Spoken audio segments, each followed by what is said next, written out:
Thank you very much. So welcome everyone here for this last session. I know it's the last session between me and Fun, so I'm glad you're here. We close the door so no one can leave and you stay, but I hope you can get something out of it. It's not hacking systems now, it's hacking the human operating system. I actually prepared a big entry like why did I do social engineering and all that stuff and these things. But now in this setting, it kind of came to me, you know. I haven't been in this setting for a long time in the evening. But no, it was back then maybe, oh, that's a nice girl. Oh, just a girlfriend. And then you go back. So social engineering, it's in every one of us. It's our program, how our mind works. And it's sometimes astonishing how it works and how it doesn't work. So I selected a couple of things I wanted to highlight to you for today's session. And I hope you can pick up on some parts of it and maybe even use it. So today's session is actually not about me, it's about you, because I want to contribute to you, what you do, what you can use in your daily life or in your job, and give you away some of the things I have done. I do information security stuff, or security stuff, I can say. Google knows me, and there is Twitter. I don't do much there. I'm not so of an online guy. Or as my mother-in-law once said, right, you work with computers, can you please carry the printer inside and connect it? I said, yes, of course. I work with computers. That's my work, stuff I do. So what I do is I protect my clients. You see a couple of them here as representatives from this, wherever it is required. That's the work I do. I spent a couple of years in Australia. I have done some work in Asia, in the US, and all over the place. Information security stuff. Big and small engagements, and with all sorts of edge to security, I guess.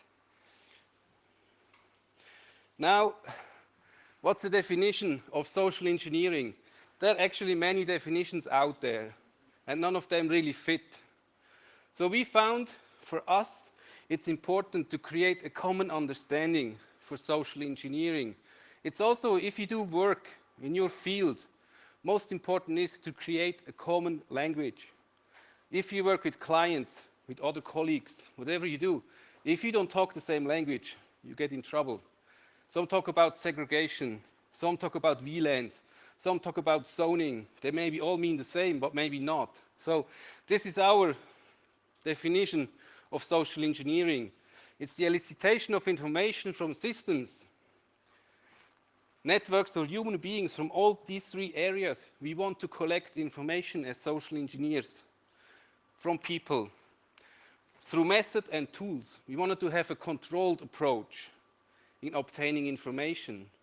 It's information, as I say, usually I do also some work with Hacker High School for kids and stuff like that. So it's always very hard to get to know people what information means and if it has a value or not.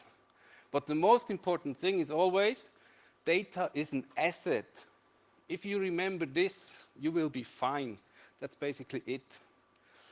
Data is an asset means your forename is an asset. Your phone number is an asset. Your address is an asset. Where you live, your laptop, your SSID, your system handle, all this is an asset and has value. And it's like with hacking. That's why we have these tools, like ArcSight, for instance. If you have an event here and an event here 3 months later, a human being cannot correlate what has happened between those two. It's the same things with your assets.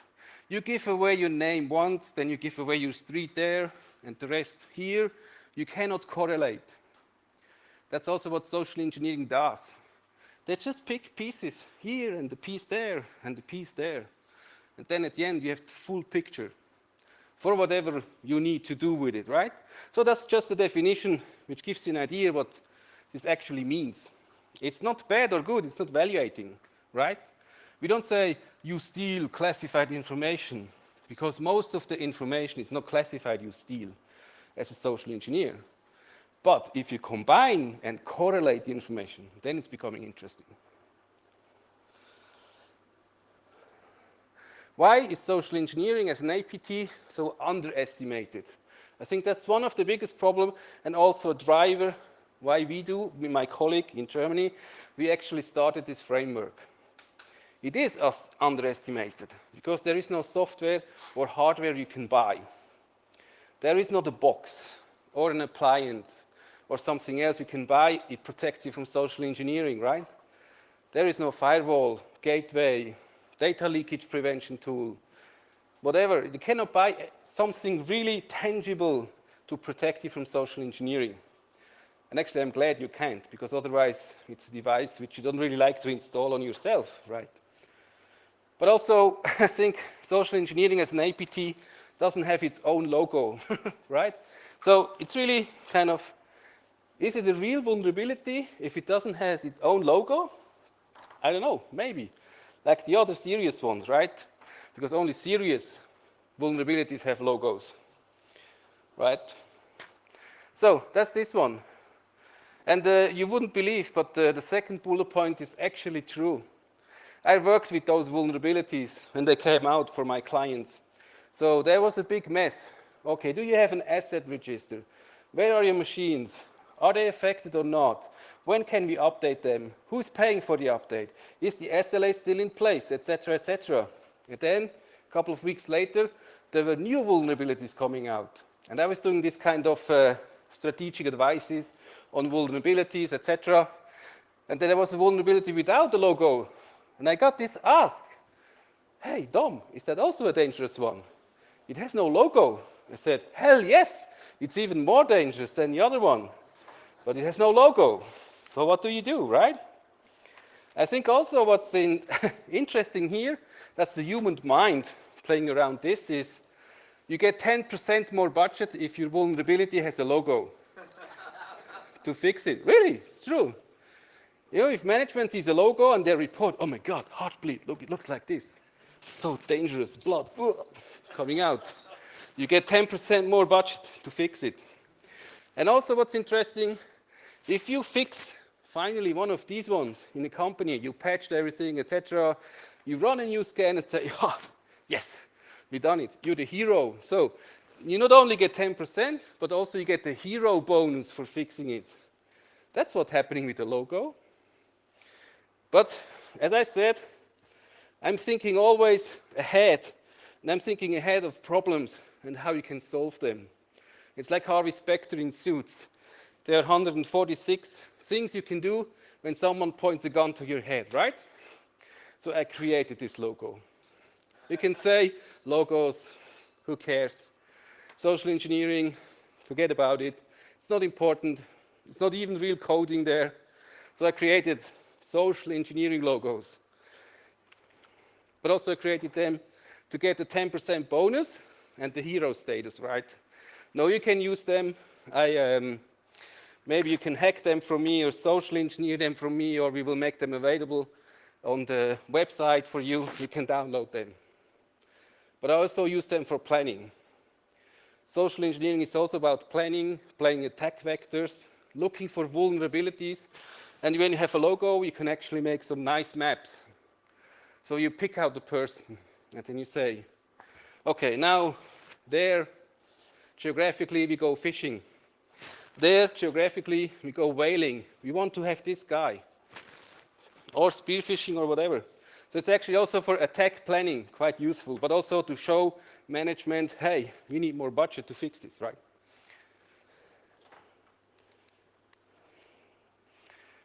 Then some facts about social engineering, which I think are important too. So I do as a hobby, or kind of my work, and get paid for it, that's nice.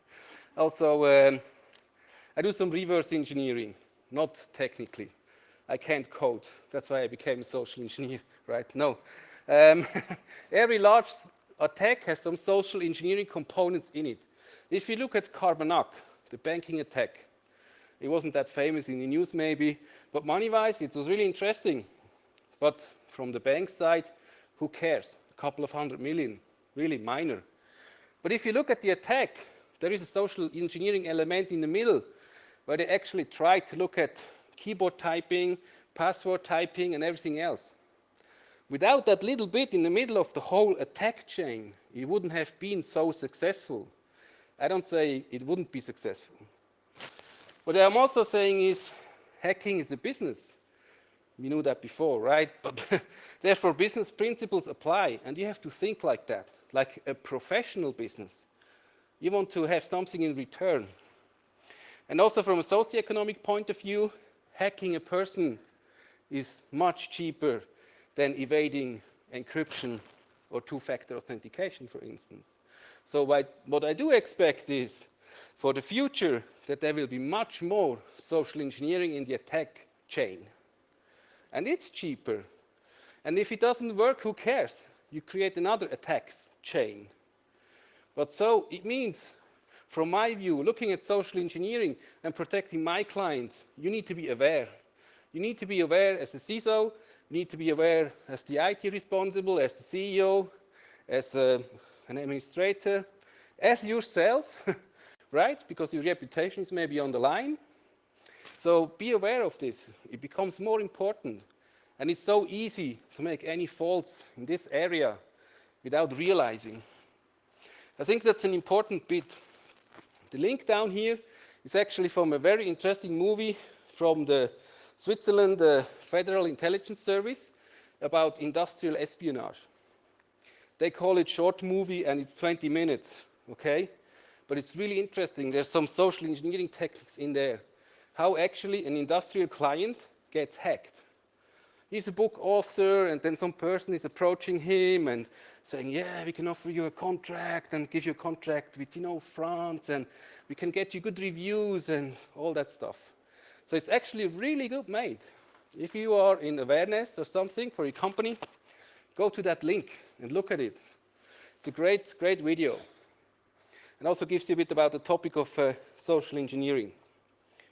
Now, what are social engineers? They're not just the unskilled little brother of real hackers, okay? They have feelings too. They love, right? And what do they love? They love ducks. They love turtles. And they love pineapples. I see some already make the link there, right? Is it a riddle? Yeah, it's kind of a riddle, okay? What do I mean by that? They do love land turtles. They do love USB rubber duck here and do love pineapple nano. It's not a product endorsement, okay? These are tools you can use. And these are tools commercially available, easy to use. You can drop shells everywhere. It's like an injection tool. And the nano, it just gives you what you want. Isn't that the best thing that ever happens to you, If someone gives you what you want. So the nano is so friendly, it gives you the SSID you want. It gives you the SSID you're promoting, your access point. They're so friendly products. So that's actually what I mean by fruits and animals, right? So maybe you're connected to one right now.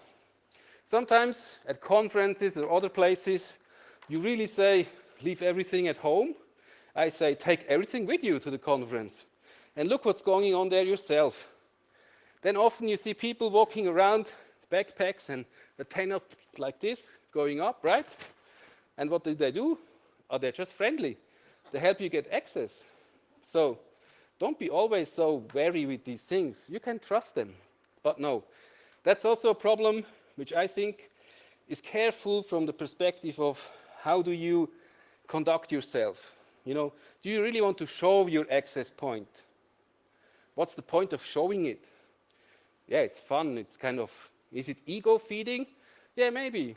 Do you want to provoke reactions? Well, of course. Do you want to provoke reactions? Maybe. So it's always kind of the approach what you want to do. So my approach for this is, I just bought today, I always try to combine work and pleasure. So I bought a chocolate croissant today. I have a train, general abonnement, can drive around everywhere. Quite funny. I can eat my chocolate croissant and then put it on the table. That's much better than seeing antennas. Because look, it just needs a bit of conceal. It looks like this, You don't need to show antennas. Maybe you're connected to one right now. It's a very good access, just connect to it. So these are the nice things. social engineers use too, to get their information or what they want. So what do you do if you're connected to such a device or thing? First, don't panic. You're in good hands with the social engineer, right? So he will help you. You can relax. You have someone with competence on your side. What you do next? Second, don't remove this device. If some device is connected to your laptop, to your desktop, whatever, right? You don't want to break anything because you have to tell your IT department, I have broken something. So just leave it there yet. Then next, third, safely remove it and plug it to your CEO's laptop or best friend's laptop, because you get rid of the problem, and that's a principle what's called shared responsibility. Everyone should get a fair share of this, right? And you can be proud of you. You didn't have to involve help desk. And fourth, connect to the following website, www.don'tgetme. Enter your credentials, all of them, social security number, credit card, logins, etc. Because if you don't do, we cannot tell you if you are safe. Okay? If you miss a credential or a social security number or a credit card number, the guys from www.don'tgetme can tell you if you are safe. So put all of the information in, then you will know you are safe or if you're compromised or not. And thank you for cooperation, you will hear from us. That's what social engineers do. They do the same thing as hacking, but they are nice with it, okay? So, there's another problem with social engineering, and I think it's a general problem, but it becomes especially concentrated for social engineering. This is how we see, or I see, the social engineering landscape today. We do have heroes and what I call naturals, okay? The heroes are the one who just can do something. It's maybe the Mitniks, it's maybe the others, right? They're heroes, they're social engineering heroes. They do social engineering. I don't know, not every social engineer that's in jail can do a consulting company after that, but that's the heroes. But then also you have the naturals. They're kind of natural. They can talk their way out of everything, right? You maybe know some of your friends who are like that. They can talk their head off, they can do this, they can order free there, enter here, whatever. These are the naturals and the heroes. Usually when you have a new topic or a new challenge in whatever area, you get those two first, kind of. They are important for these topics to evolve or to get the topic recognized. But there's a problem with them, the slight problems. There are none of those guys available, okay? Heroes and naturals. They don't have clearance, PSP, secret, whatever. They are sort of manageable.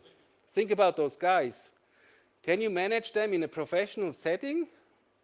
Can you say this is your work you have to do, fly to Sydney, fly to Dubai, execute this job and come back? They're not that easy manageable, so you cannot really use them. They work for themselves or can bring a topic further. They don't have a structured and a repeatable approach because it's natural to them or it's a hero. They maybe not even be able to tell you what they do and why does it work. It just works for them. From a professional view, that's bad, right? It doesn't bring you further. You cannot protect your company with this. You cannot do engagement on social engineering with this. And the last point, I'm afraid I have to tell you, they don't want to work for you. That's also a bad point. So that's also, we felt, look, there must be something we could structure social engineering, make it available for everyone, show you how it works, where the pain points are. You can go different roads. You can go to the dark side, do social engineering. You can go this way, execute yourself, or protect yourself from social engineering. That's where we come along with the book. It just looks like this, not very spectacular. Then here you can take out your phones or your pen, because there's a link. You can also click on it, right? No, really, it's a good link. But you never know. So punch in this free code, and then you can download a free copy of the whole book, because everything I will tell you today, except from a couple of sites, will be in there. The only thing you have to punch in, first name, last name, don't care about this, but you have to have a valid email address, at least. Now, social engineer do also other things, like, as I said, they wanted to try how the brain works. I will show you a QR code just in a second. How the brain works and makes things easy.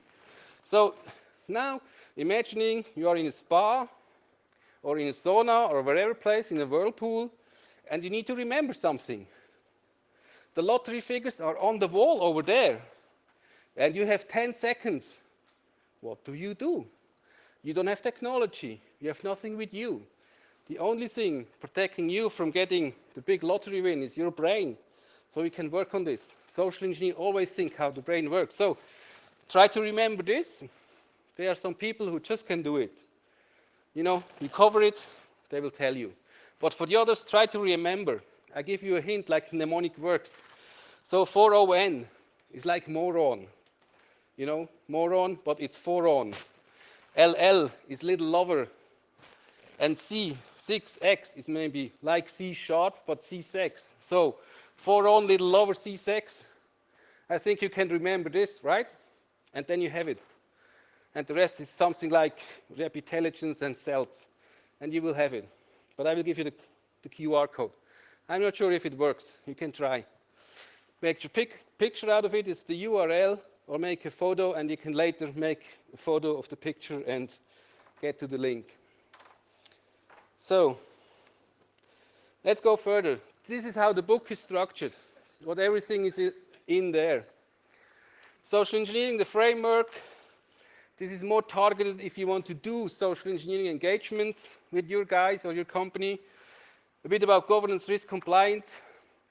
I think very important from my point of view is intensity levels. We will cover them. Approach selection method is new. Attack vector development. I put quite an emphasis on this one today.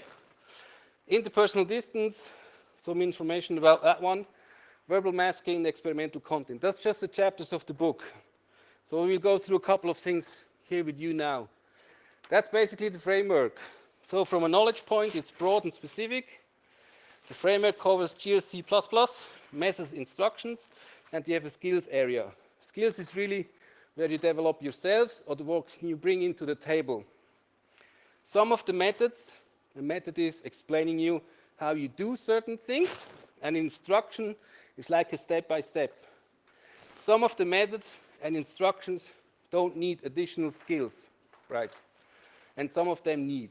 But you will see later what I mean by that. This is the GRC++. GRC, as you may know, is governance, risk, compliance. Everyone talks about it on the carpet floor. What's important, what is governance, what is risk, etc. But GRC was, from my view, not enough for social engineering engagements. If you do vulnerability assessments, you maybe know the pain of working on terms and conditions, right? What do you scan? Where do you scan? Do you scan and exploit? Do you exploit and not scan? Or what the hell ever, right? It's really a pain. And it's very stressful for the companies as well, because they don't know. The problem is they really have to trust you with that. So GRC is a topic there, but I added certain elements which are really important for social engineering. Because sometimes you hear things like, oh, there's a get out of jail letter. You do a social engineering engagement, you get the job, you get a confirmation from the company saying you're allowed to social engineer, blah, blah, blah. But then you're on your own. Then you try to enter a company, maybe physically, through a reception desk.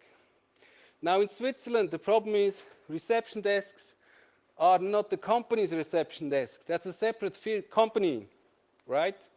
If you get caught trying entering there, they won't be nice to you. And your letter, get out of jail letter, is worth not the paper it's written on, because they don't care. They have a contract, a professional obligation to the company that do their services for. These companies are known to be secure. And they will also never let you get away with it, because that's their reputation. We are the company who's protecting the entrance of this company. So that's things you need to understand. That's why there are more levels you need to consider for social engineering. I got some feedback about this. Here it says, the feedback was, don't bore hackers with this, they will die. Yeah, they're still on their chairs. So won't talk about this, forget it, right? Some of it, culture, don't overdo it. I was listening to that.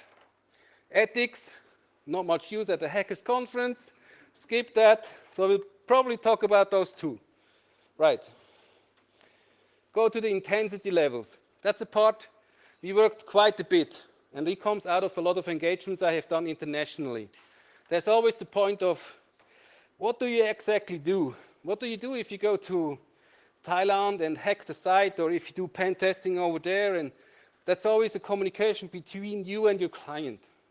That's why we brought up these intensity levels, because you define those and discuss it with your client. 1 to 3 green, 4 to 6 orange, red, and black. Risk-based, it's very easy, right? Green is okay, orange is not so okay, red is bloody fun, but not allowed, and black is death. So take your pick.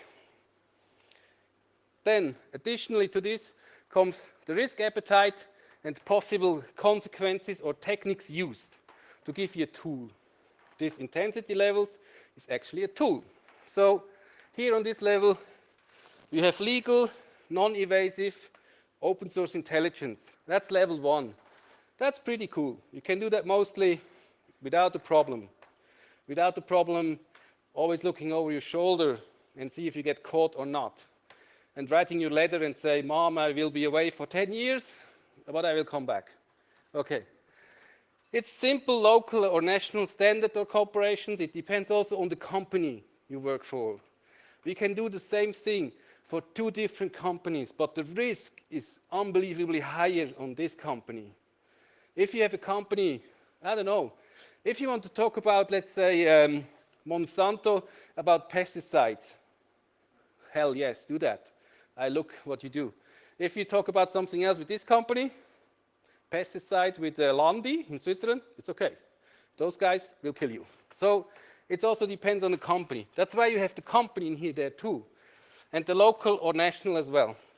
Level 3 is the preservation of a person's or a company's integrity.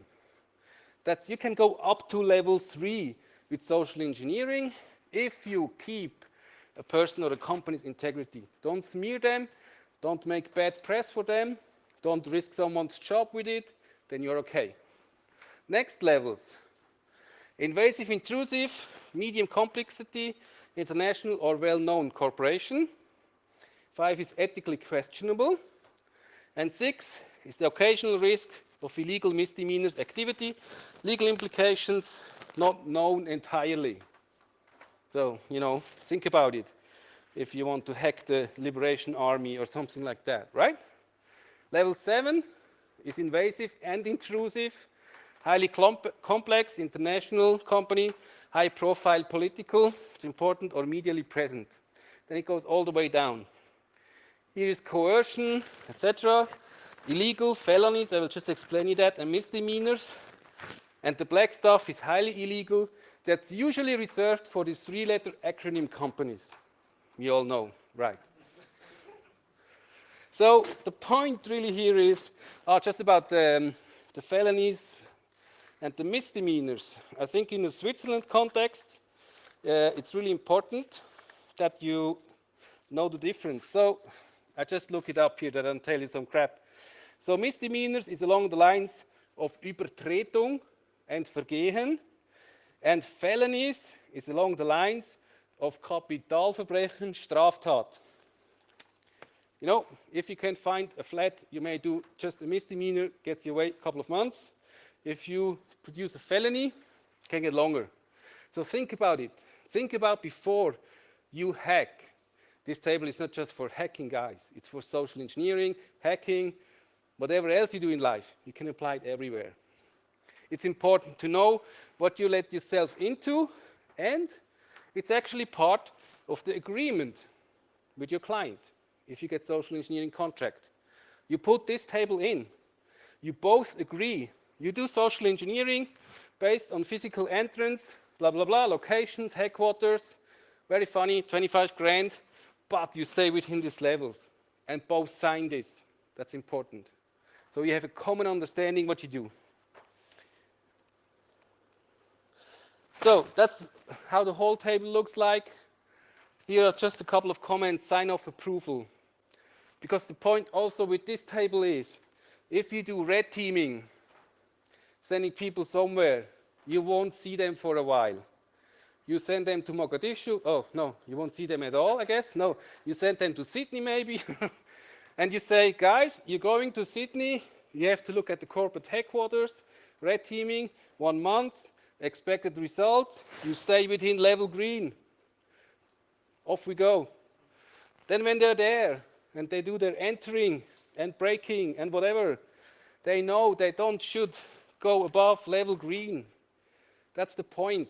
Because they go in there, they see a laptop with the golden image from the CEO. And it's like a jackpot. And at this moment, if you see something like this, you think, oh, I have the jackpot. Whoa, you go like this. And they take it with them, and then they fucked up the whole agreement. Okay? If you agreed on this before, they just leave it there, do their job, and come home. Okay? These things is especially important, as you can see here. If you engage third parties for the more risk bits, don't do them on your own. It's especially important to talk to them about this.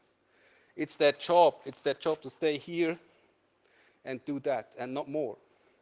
That's how you do it in the professional world, because you don't want to have surprises.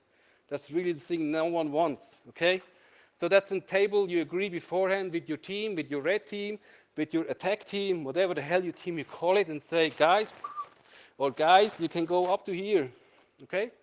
You can break a window, it's okay. You can steal something, it's okay. Don't do it in Kuala Lumpur, but you can do it in the US, okay? That's why this table is for. Then maybe something a bit more boring from the engagement point. I won't go through all this here, but that's actually a complete set of what you do. If you're self-employed or you want to become a social engineer, that's how you do it. So you have pre-engagement, engagement, and post-engagement phase. You do some processes here, very important ones, and you can use it. Usually, you have a framework, a project management framework, or you work with Hermes from the government in Switzerland. You don't need all the bits. That's why I show you the next bit, this one. These are the most important bits. It's only 5. Client selection and acquisition. Look who you work for. Check them out. Scoping approach selection. I will show that just after this slide. The scope and the approach you take for your results. Deliverable and approach monitoring, so your project doesn't go out of hand. Client job risk assessment. You know, if you work for a client, for instance, everything is fine, they get you a job, you think it's perfect, you do it, then you figure out, oh, your client is involved in some stuff like killing orangutans for palm oil somewhere in Indonesia. You might think, oh, I'm a tool here. I don't have a job here. That's why this one is for. And I was with the Big Four. It was a very important point. Always keep track, not only of the job, but also of your client, I tell you. Otherwise, you will become a tool. Never mind, it's good stuff. And the GRC++, which I just showing you some elements. Now we go to the more meatier things, I think, which you can maybe relate more to it. That's the attack vector table. That's kind of the summary of it. And we have a range from standard attack vectors on this side to highly sophisticated targeted attack vectors. So here you can also see on this axis, it's based on the importance of engagement or the importance of the task, but also it's based on effort and costs to develop an AV. I said, everything is a business. You can have, if you have time, develop the craziest attack vectors to get your results, but you won't get paid for it. So it's always in this area. That's why you work in this area with the standard AVs. The standard AVs you know, and you see what you can do. So you work with OSINT, a bit of dumpster diving, baiting, fishing, spearfishing, etc. And on here, you really have to specialize attack vectors. You won't find them anywhere else. We define them in SAFe. For instance, you can do psych profiling, you can use NLP techniques, you can do Cialdini 6 if you know what it is, and SIR maps. SIR maps is actually something we invented. It's social and emotional relationship maps. It means if we look at a target person or a target object, we look how this person is related, not just from a networking perspective or from a social media perspective.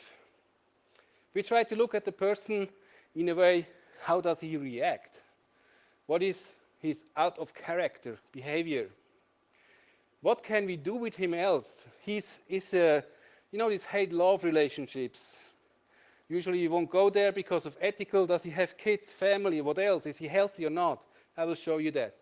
And that can be pretty intense and obviously cost a lot of money. So you only do that if it's very important. But I will show you now, after that one, how this actually works. So here on this one, you see how we can develop attack vectors. And I'm not just talking about attack vectors you're dreaming up after a night you are drunk and say, oh, that's a fucking good idea. It's engineering. It's called social engineering, not social whatever. So that's the engineering approach in making attack vectors. And the point behind this, they are successful, they are predictable, and they do deliver the results. You know, it's a structured approach. And you see that's probably the most fun, working on social engineering, working on these attack vectors. It's also very good if you have people in your team who are not maybe want to go out there and expose themselves and always getting arrested at reception desks. Those guys can develop these. You need clever guys. You need guys who know how things work, how the world works, how company works, how accounting works. They can help you with this. You can even get specialized people in, like psychologists, for instance. You know, hackers have handles, system handles like frackers, etc. And psychology has system handles like Woodstock, Rainbow, etc. So get them in too. They can give you some valuable information. So you start with defining the type of AV you want to develop first. Technology-based, person-based, remote, on-site, or location-based. Then it's what I call the principle of the attack vector. We can basically use anything. I don't say this approach is the best. It's the same like with these tools. The framework actually accounts for we use what works and commercially works, and the rest we get rid of it. It's the same here. I don't want to focus on a simple method or principle to develop these, and in 2 years it's outdated. So we take what's out there. So we can use all these things. You maybe never thought you can make attack vectors out of it, but we can use Maslow, hierarchy of needs. Maybe you have heard of it. We use Cialdini 6. He has 6 principles defined in the book. They're good. Sometimes they talk in social engineering about parts of this stuff, but not really sorted, you know, not engineered. We have SIR map. We can use NLP techniques as attack vectors, you know, rapport building, timing, leading, pacing, mirroring, doing the same as the person. You know, these are techniques for between people. We can use social media. We can use mice, money, coercion, etc., curiosity or deception. And in there, you put in what you like or what you know. Maybe you know some voodoo technique, put it in here. I don't care. You develop an attack vector. But it should be repeatable, and it should be successful, and then it should bring the results you want. They can be time-based, authority, scarcity, helplessness. These are principles the human brain works. and has flaws. And depending on where you are, the flaws are different. That's the beauty. You cannot fix it, right? Then here, what you're looking for is actually sweet spots, weaknesses, strengths out of character, etc. Here are the constraints. You only get a certain amount of money to develop them or time, and you need to stay within the intensity levels or the GRC++. I will show you now 3 standard attack vectors, right? So here we have impersonation. Impersonation is actually the method, of course, of impersonating someone or something to gain access to a location or write a letter in the name of the CEO, etc., to get information, to get login information, or etc. That's basically what impersonation is. Then, next you look at the intensity levels. Remember the 1 to 12. What's with the intensity level with this standard attack? It's a cool attack. Everyone loves it. Dressing up and changing things. But the problem is, it becomes quickly uncontrolled. And it's more trouble than it's worth. Because depending what you do here, I think I got that for you on the next slide. Here, you got the answer. Most social media websites and other websites have an in-person policy or anti-impersonation or real name policy, except if you're a celebrity. So with impersonation, you're already violating all that stuff. Then you have to be really careful. If you create a fictitious company and get in there, that's kind of probably okay. All these good ideas about, get some overalls from the cleaning company, whatever name they have. You can buy t-shirts at second-hand fairs with names and logos of companies. That can get complicated, right? Develop your own name, develop a fictitious company, and then refer to it. Because at a certain point, and it always depends how far you take it. I know from cases where people also started doing fake IDs. Like I'm now the blah blah IT guy of do to get in and get access and get connections and building identities. The problem with this in Switzerland, it's Urkundenfälschen. It's a felony. And how you want to risk felony for 5 grand or something? No, don't do that. So impersonation, tricky thing. Good thing is dumpster diving. Social engineers love to dumpster dive. These are the rats of society, right? So they go through everything, everywhere, buy stuff online, go to the dumpsters, have a look at them, dig in, figure out stuff and information. It's a cool thing. So you have to consider a couple of things here. Intensity level usually can be done within acceptable intensity levels if you have a clear understanding what you do and where. You can take the bins out in the SBB, in the train station, but you have to be careful if you walk on someone's property. With dumpster diving, it's expected if someone throws something away, he has no real expectancy of privacy for these things. If these containers are on a company's property, it's different. You have to be a bit more careful. But usually, it's a good thing. And dumpster diving is, you can go do it everywhere. You find dump on hard disks, memory sticks, etc., as well as dump in physical form and paper. Eavesdropping, I think that's the best point. I say also usually as a joke to my friends, and I will do it, I promise you, I will do it one day. I say, if I travel first class in the train all around Switzerland, go to these first class lobbies in the airport, in the train station, there are even more every day. I can live from the information I will obtain there just by listening. This guy is saying, quarter results are like this. We have to get rid of our employees, blah, blah, blah.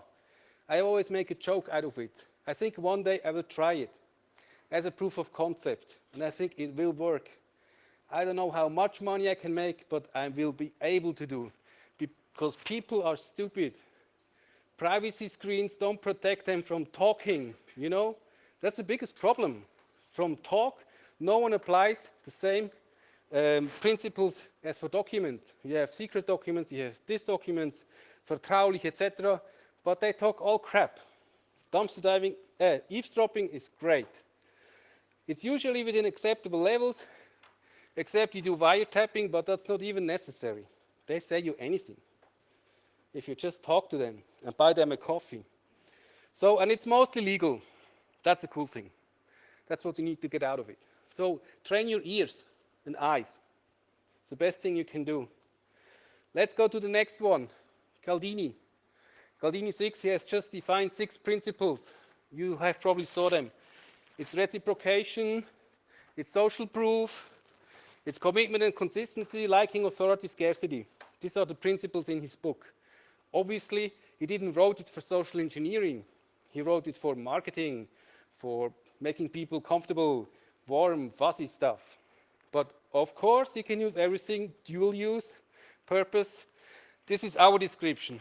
If you will give, you will receive in return. If I do small favors, then you owe me a favor, right? When others are doing it, it's okay. Group pressure, peer pressure. If I agreed, I will stick to it. If you get a commitment from someone, you can take it maybe further.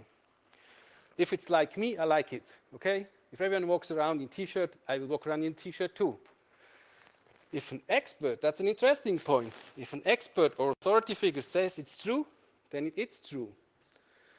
People don't even think between the first information they see on a website.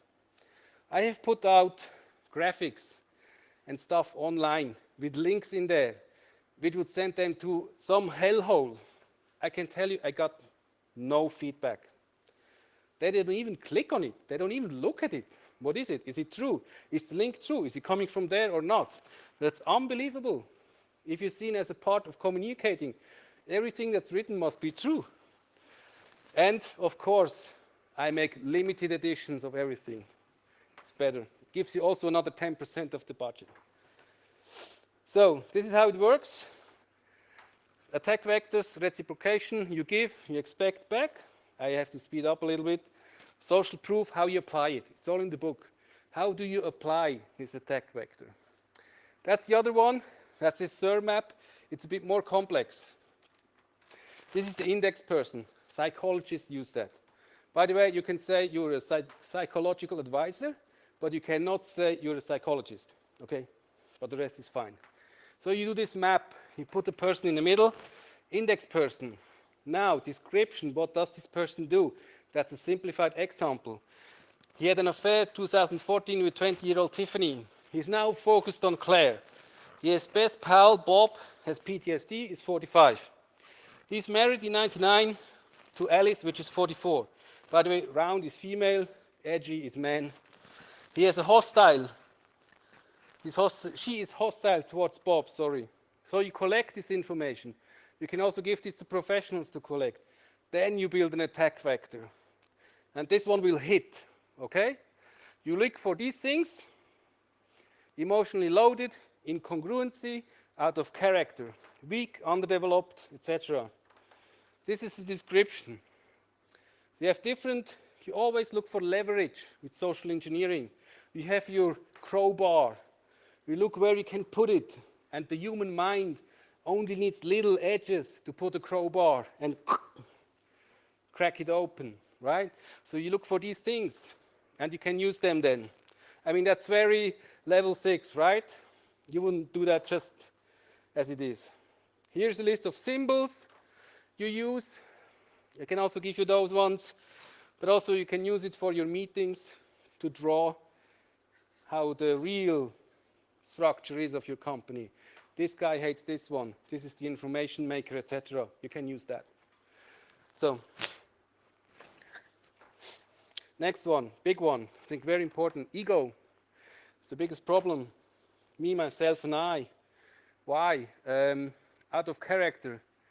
Ego makes you pay too much at an auction. Ego is also the problem why you have your antennas here on your backpack, where everyone can see it. Ego is a problem with your system handle. Do you really need one? Do you need to sign your work? Yeah, everyone needs. You know, graffiti audits do it. Hackers do it, social engineers do it, but eventually it will kill you, right? You know, everyone knows an excellent hacker by name and handle and everything, but the absolutely outstanding hacker, no one knows. System handles are dangerous. Your behavior, your type of style, writing code, etc., is dangerous eventually, not now. It's here now. In a year, there's enough information to correlate all this and find the one who did it. So be careful with these things, with ego. It can give you a big struggle. So, a bit about distance, and then we'll be finished soon. This is just to tell you how things work. You have the intimate space, family, about an arm's length. Personal space, about 2 meters, it's friends. Social and public space. And then there's the bit we call reaction zone. So that's about this. If you enter this space towards a person, it's the reaction zone. You will provoke a reaction of some sort. If it's military, you get shot. If it's something else, you get hit. You provoke fight or flight. You need to know that. It's culturally different. You know, the Italians fucking hug you. The French kiss you everywhere. So it's different. But be aware of these things. What is the zone? What is the comfortable distance? How do you talk to each other or sideways?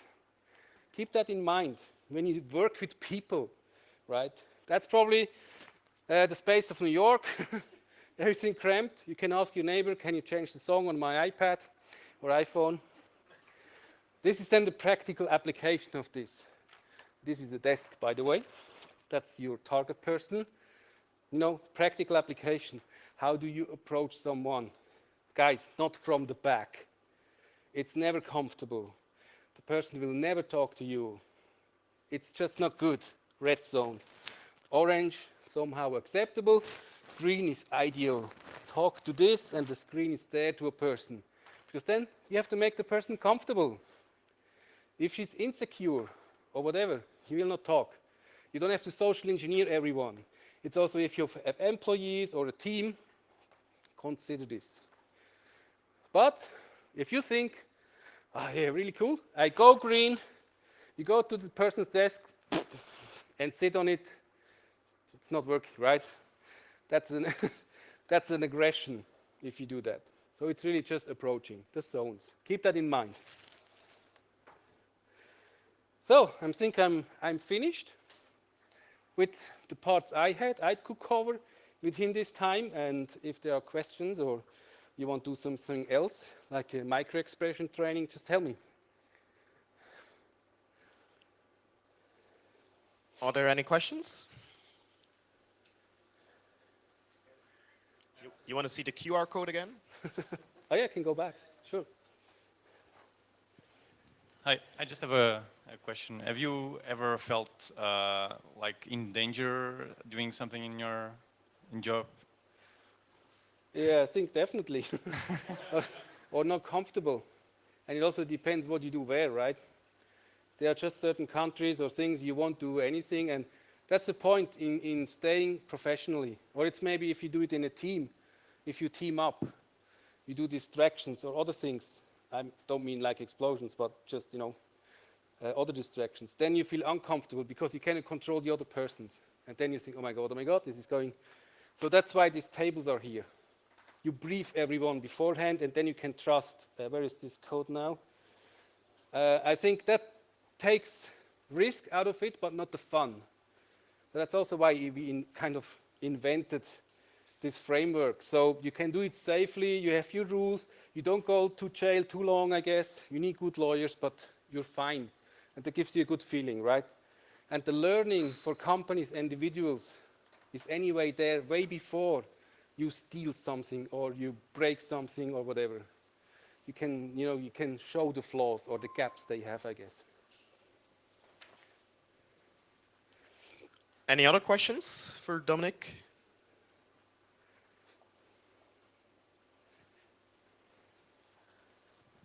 I missed the war stories in your talk. Yeah, they're different ones. I mean, at DEF CON, I was SCCTF competition. like Capture the Flag, but for social engineering. I was there, it was really cool. And then we had some assignments to do as well in there in Vegas. So some people just took it too far. So you get the job of go there and get their age, name, job, whatever, kind of defined. And some took it so far that you took the approach of in a shop, telling a lady, okay, I'm with the police, I'm a private detective, I saw you stole something, right? And you need to show me your ID now. Okay, that's an approach too. Approach selection was bad. Then she showed the ID, and it was kind of, do you really guys wanted to know it? Then they gave it back, and the lady was running after them, right? Kind of, hey, who are you? Why do you want my ID? And that's kind of a thing in the US. It's not really good if you pose yourself as police or an authority. So they really got in trouble. I mean, it's always the friends that got in trouble, right? It's never you. You always have a friend who does it. You have a friend who knows it. So that's one of the stories. I also came with these things up now. Okay, how do you can do the same thing but more risk averse? So, and always, I guess you have to be careful. You can get closed up in in the toilet, and then you don't know how to leave the building afterwards. It was a good idea to hide yourselves, but if you don't get out after it, it's not much good, right? And there are these situations you think, oh, really, was it a good approach? And then there's no good way to talk yourself out of it. Usually what happens, you talk yourself into it. So you need to know the point of no return, where you say, all right, okay, I had this assignment, I tried it, I give your laptop back now, so sorry for installing a rubber ducky. It was just a proof of concept, but yeah, I don't do it again. But here, try this. It's the other tool. But always play safe. So you can go to the next conference and they're ending up in jail. They don't have TV there. All right. So let's give a nice welcome applause to Dominique, Cédric. Thanks.